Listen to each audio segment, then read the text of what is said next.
Hello students, welcome back to my channel Shiksha competition. UGC NET paper जो first के लिए हमारी सीरीज चल रही है उसमें हम 9 और 10 बाकी और भी पीछे जो यूनिट हैं उनकी प्लेलिस्ट बनी हुई है। पेपर फर्स्ट को भी हमने पढ़ा है और हिंदी साहित्य के लिए भी हमने कुछ क्लासेस डाल रखे हैं, तो उनको भी आप ज़रूर देख लेना।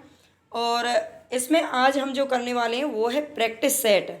यहाँ पर आपको 20 क्वेश्चन हैं जो एमसीक्यू फॉर्म में हैं और यूनिट 10 से रिलेटेड हैं सारे ही।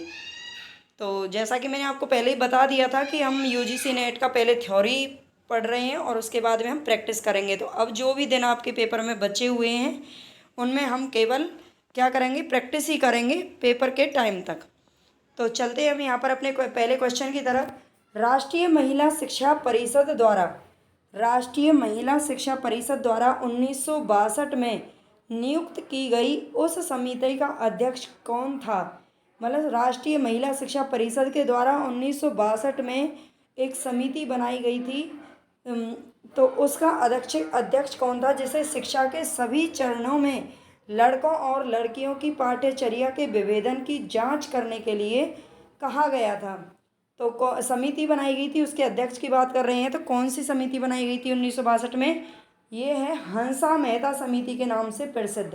हंसा मेहता ये अध्यक्ष का नाम था और इन्हीं के नाम से ही ये जो समिति है वो जानी जाती है, हंसा मेहता समिति, जिसमें लड़के और लड़कियों की शिक्षा के जांच के लिए बोला गया था कि इनमें विभेदन कहाँ पर हो रहा है। तो ये ध्यान रखना। हम यहाँ पर चारों ऑप्शन देख ले, मतलब नहीं पढ़ते हैं, हम जो मेन हमारा आंसर है उसको ही देखेंगे। वर्तमान में भारत में अनुसंधान और नवाचार पर होने वाला व्यय सकल घरेलू उत्पाद का कितने प्रतिशत है? भारत में अनुसंधान और नवाचार, ठीक है, अनुसंधान यानी कि टेक्नोलॉजी पर कितना व्यय खर्च हो रहा है हमारी जीडीपी का? तो क्या 0.20%, 1.20%, 2.14 या फिर 0.69%? कितना व्यय हो रहा है? तो ये है 0.69%। नेक्स्ट देखते हैं, निम्नलिखित में से महिला शिक्षा पर बल देने वाले किस समिति ने कहा था कि महिलाओं और पुरुषों की शिक्षा में अनेक तत्व समान होने चाहिए? महिलाओं और पुरुषों की शिक्षा में अनेक तत्व समान होने चाहिए, लेकिन सभी मामलों में सामान्य रूप से समरूप नहीं होने चाहिए, जैसा कि वर्तमान में हो रहा है। तो ये महिला शिक्षा पर बल ही दिया जा रहा है इसमें भी, लेकिन उसमें कहा गया था कि सारे के सारे जो तत्व हैं वो समरूप नहीं होने चाहिए। हाँ, काफ़ी हद तक दोनों की जो शिक्षा है वो मतलब इक्वल होनी चाहिए, लेकिन हर मामले में नहीं होना चाहिए दोनों का इक्वलिटी, है ना। तो कस्तूरी रंगन समिति या फिर राधा कृष्णन आयोग, आनंद कृष्णन, तो हमारा आंसर यही है, राधा कृष्णन आयोग। आप जानते हैं राधा कृष्णन आयोग 1948 में बना था और इन्होंने ही यूजीसी बनाने की क्या की थी, सिफारिश की थी, और बाद में इन्हीं की अनुशंसा पर क्या किया गया था, राधा कृष्णन आयोग की अनुशंसा पर जो यूजीसी है उसका निर्माण किया गया था। यूजीसी आप जानते ही होंगे, यूनिवर्सिटी ग्रांट कमीशन, जो आपका मतलब जिससे आप पेपर दे रहे हो, यूजीसी नेट का ही तो पेपर देते हैं ना। तो यही यूजीसी एक ऐसा आयोग है जो सभी कॉलेजेस को, जो प्राइवेट कॉलेजेस हैं उनको क्या करता है, उनकी देखभाल मतलब देख रेख का कार्य करता है।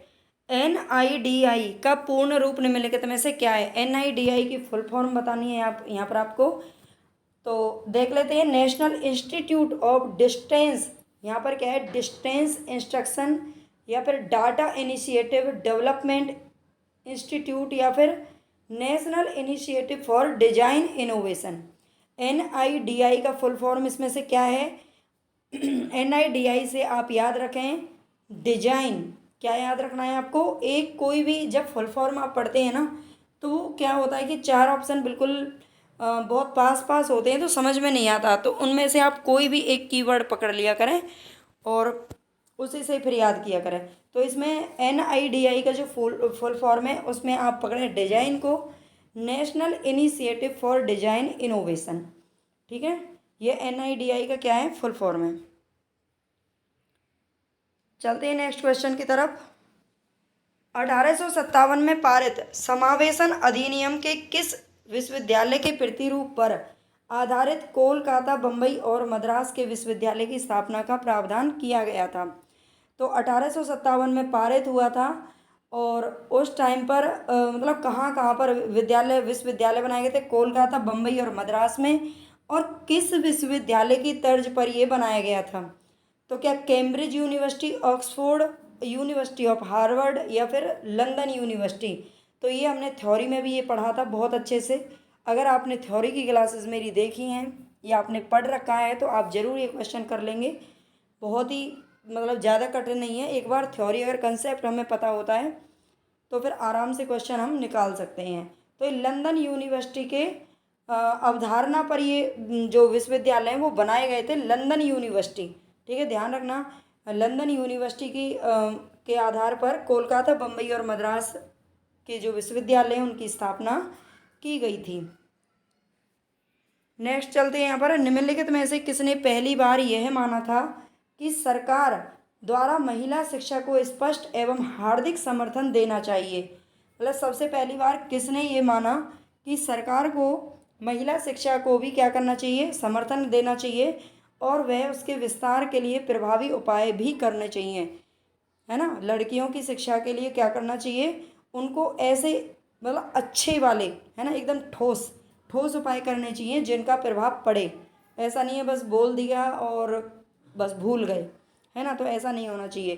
तो ये किसने कहा था? Women's Indian association all India. हमने मतलब इनके बारे में नहीं पढ़ा है। तो द वुड्स डिस्पैच, जब द वुड्स डिस्पैच है जिसको क्या किस नाम से जाना जाता है? भारतीय शिक्षा का मैग्ना कार्टा भी जिसको कहा जाता है। और 1854 में ये आया था द वुड्स डिस्पैच। और इसी के तहत जो विश्वविद्यालय बनाए गए थे कलकत्ता, बम्बई और मद्रास में, वो इसी के तहत बनाए गए थे। इसी में विश्वविद्यालय के लिए बोला गया था। तो द वुड्स डिस्पैच में ये महिलाओं की शिक्षा पर बल दिया गया था, पहली बार उनके लिए बोला गया था। शिक्षा पर पिछली राष्ट्रीय शिक्षा नीति 1986 को किस वर्ष में संशोधित किया गया था? तो आप जानते हैं राष्ट्रीय शिक्षा नीति 1986 जो आई थी और अब ही जो हमने पढ़ी है नई शिक्षा नीति 2020। लेकिन इसमें पूछ रहा है कि 1986 की जो शिक्षा नीति आई थी उसको किस वर्ष में संशोधित किया गया था, उसमें कब इम्प्रूवमेंट किया गया था? तो ये किया गया था 1992 में। कब किया गया था? 1992 ईस्वी में राष्ट्रीय शिक्षा नीति जो 1986 थी उसमें संशोधन किया गया था। नेक्स्ट क्वेश्चन देखते हैं यहाँ पर। भारत में वर्ष 1857 में आधुनिक विश्वविद्यालयों की स्थापना कहाँ पर हुई थी? तो ये आप ध्यान रखना, कलकत्ता, मद्रास और मुंबई में हुई थी। मुंबई या बम्बई के नाम से जानते थे उस टाइम पर, अभी इसका जो नाम है वो मुंबई के नाम से है। तो कलकत्ता, मद्रास और मुंबई में स्थापना की गई थी, वो भी 1854 का जो वुड्स डिस्पैच था उसके तहत की गई थी। 1857 में की गई थी और लंदन यूनिवर्सिटी की तर्ज पर की गई थी। ठीक है, ये सारी बातें आप ध्यान रख लेना। और हाँ, एक बात और है, आज प्लीज़ चैनल को सब्सक्राइब कर लेना, ज़्यादा से ज़्यादा शेयर करना।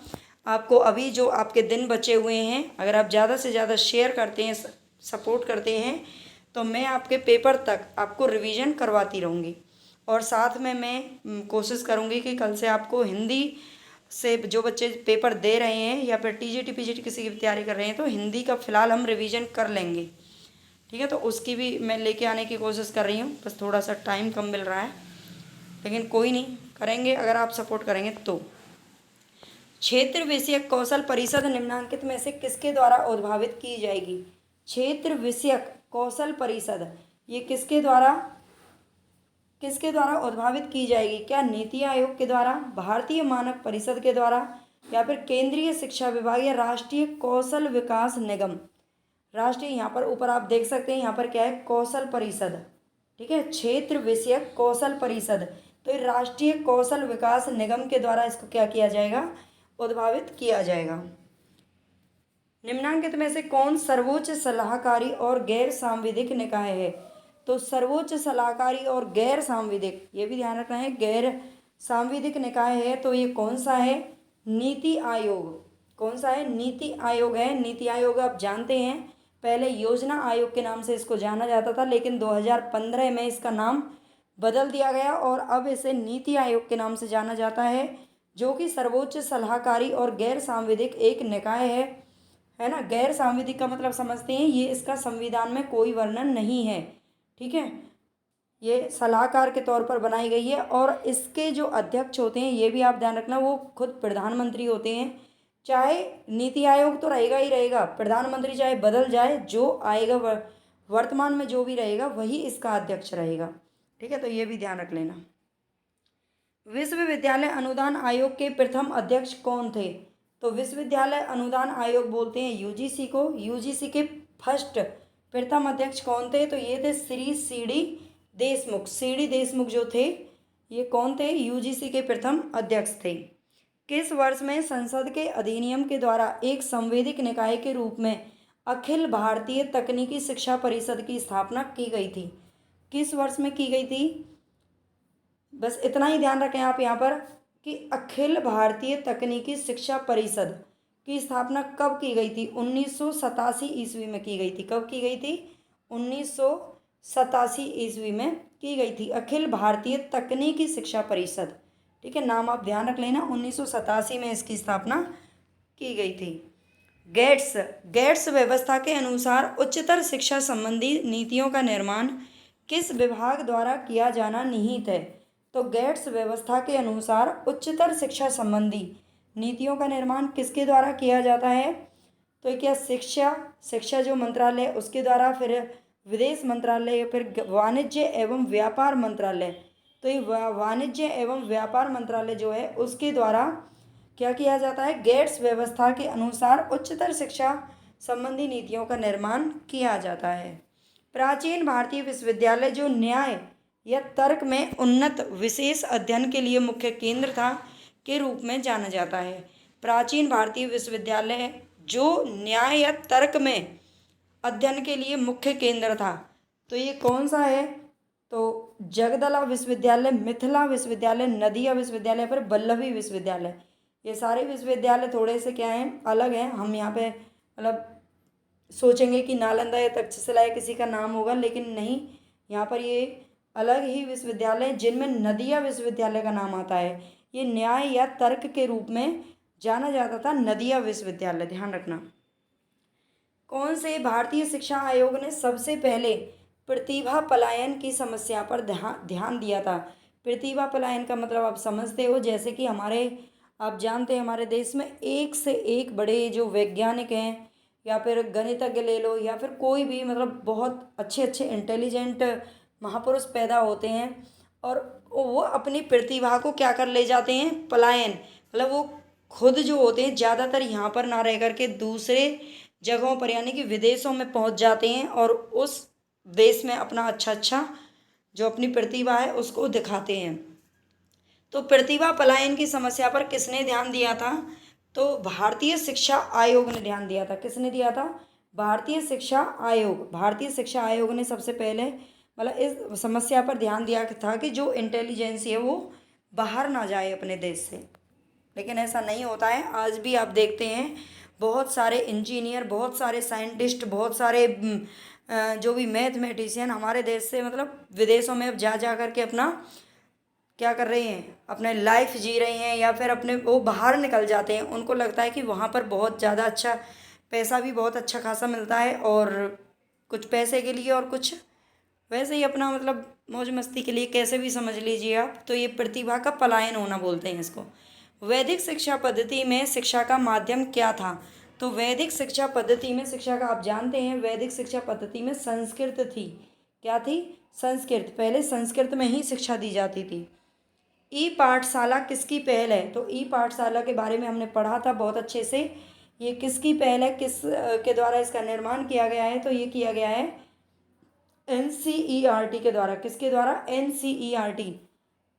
NCERT के द्वारा ई पाठशाला का निर्माण किया गया है। इनकी आप एक बार थ्योरी अगर नहीं पढ़ी है, आपने पढ़ ली है तो बहुत अच्छी बात है, नहीं पढ़ी है तो प्लेलिस्ट बनी हुई है चैनल पर, उस पर ज़रूर देख लेना। एक बार आप सारी वीडियो का अगर रिवीजन करते हैं तो इतना तो मैं दावे के साथ कहती हूँ कि सारी वीडियोस भी अगर आपने देख ली और अलग से भी नहीं पढ़ पा रहे हैं, नहीं पढ़ पाए हैं, तो भी आपका नेट तो क्लियर हो ही जाएगा। क्योंकि नेट के लिए ज़रूरी नहीं है कि आप 10 के 10 ही, अच्छी बात है अगर आप पढ़ते हैं तो बहुत अच्छी बात है, अगर नहीं पढ़ पाते हैं उनके लिए बता रही हूँ, है ना, ये ना सोचें। निम्नलिखित में से किसने पाठ्यचर्या कार्यक्रम 10+2+3 क्षेत्र के संरचना को सामान्य कर के रूप में परिकल्पित किया था? तो किसने किया था? पाठ्यचर्या जो कार्यक्रम है 10+2+3 क्षेत्र के संरचना को सामान्य कर के रूप में परिकल्पित किया था। तो क्या कोठारी आयोग, सिन्हा समिति, राष्ट्रीय शिक्षा नीति 1986 या अखिल भारतीय तकनीकी शिक्षा परिषद, इसकी स्थापना 1987 में हुई थी, भी ध्यान रख लेना। तो एक कोठारी आयोग से संबंधित है। किससे संबंधित है? कोठारी आयोग से, ठीक है। कोठारी आयोग जो विभाग है, इसने क्या किया था? 10+2+3 क्षेत्र के संरचना को सामान्य कर के रूप में परिकल्पित किया था। नेक्स्ट चलते हैं, कॉम्प्लेक्स ऑफ कॉलेज को क्या कहते हैं? तो कॉम्प्लेक्स ऑफ कॉलेज किस कॉलेज को कहते हैं, किस विश्वविद्यालय को बोलते हैं? संघीय विश्वविद्यालय, यूनिटरी विश्वविद्यालय, केंद्रीय विश्वविद्यालय पर राज्य स्तरीय विश्वविद्यालय। कॉम्प्लेक्स ऑफ कॉलेज तो ये बोलते हैं संघीय विश्वविद्यालय को। किसको बोला जाता है? संघीय विश्वविद्यालय को कॉम्प्लेक्स ऑफ कॉलेज के नाम से भी जानते हैं। कॉम्प्लेक्स का मतलब आप समझते होंगे शायद, मिश्रित। कॉम्प्लेक्स का मतलब होता है संयुक्त या मिश्रित, जिसमें बहुत सारी क्या होती हैं, मतलब अंदर बहुत सारे कॉलेज का समावेश हो, उसको बोलते हैं complex of college. Indian institute of advanced studies स्थित है। Indian institute of advanced studies ये कहाँ पर स्थित है? तो ये शिमला के अंदर है। कहाँ पर है? शिमला के अंदर है। बहुत सारी जो हमारी मतलब फेमस इंडस्ट्री नहीं बल्कि यूनिवर्सिटी हैं, उनको आप ज़रूर मतलब एक बार पढ़ लेना कि ये कहाँ कहाँ पर हैं, और कुछ इसमें शॉर्ट फॉर्म दे रखी है, उनकी फुल फॉर्म भी आप याद कर लेना। ये थोड़ा सा दो चीज़ अभी क्या है कि बच्चे प्रैक्टिस के लिए बोल रहे थे, इसलिए मैंने MCQ ले आई, अदरवाइज़ मुझे उनको और थोड़ा सा कराना था। बाकी आप पढ़ लेना, ठीक है, उनको ज़रूर पढ़ लेना, ये क्वेश्चन यहाँ से पूछे जाते हैं। तो चलते हैं, प्लीज़ चैनल को सब्सक्राइब जरूर कर लेना, करना ही चाहिए, आप पढ़ने वाले बच्चे हैं। और देखो भाई, ये नेगेटिव कमेंट ना किया करें, अगर आपको क्लास अच्छी नहीं लगती है तो ना देखें फिर, है ना। इस तरह से नेगेटिव कमेंट करके क्या है कि आप दूसरे बच्चों को भी डिस्टर्ब करते हैं और खुद तो होते ही हैं।